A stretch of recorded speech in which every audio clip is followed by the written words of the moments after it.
Well, hello everybody. Greg Cumming here from Good News for Israel, and we are so excited to be having some time together taking 5 and settling, which just means pause and consider.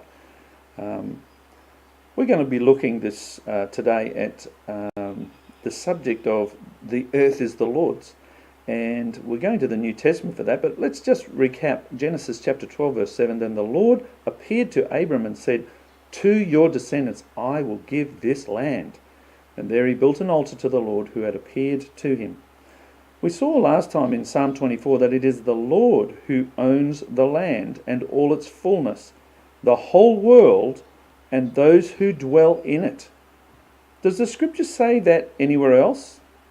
Well, of course, in the New Testament, Paul, the apostle, formerly Shaul or Saul the rabbi, who was a master of the scripture, having been trained under Gamaliel, quotes this exact same verse from the Psalms in 1 Corinthians chapter 10 and verse 25, where he says, "Eat whatever is sold in the meat market, asking no questions for conscience's sake.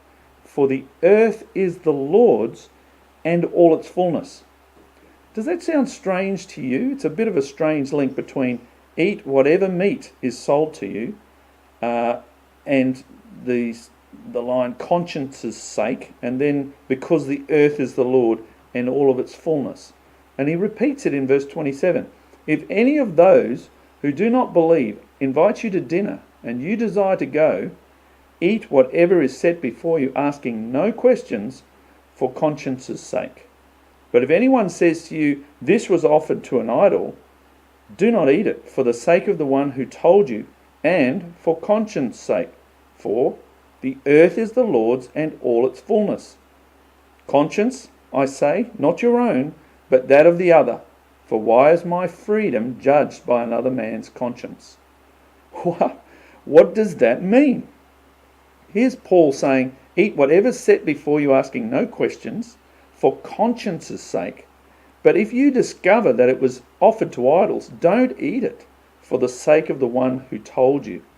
For conscience's sake, that is the conscience of the other person, because the earth is the Lord's and all of its fullness.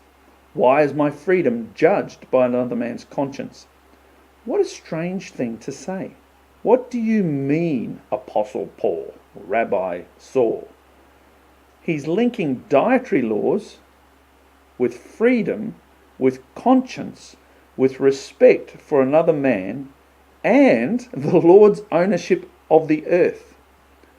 Why do you think that God mentioned the statement, "The earth is the Lord's"? Well, we're not going to answer that right now. I'd like you to have a think about this and maybe just let it mull over your mind. Why did Paul mention the earth is the Lord's in that strange context? Well, that's it for today. The Lord bless you. I hope you have a fantastic day, and we look forward to catching up with you next time. God bless you, and bye for now.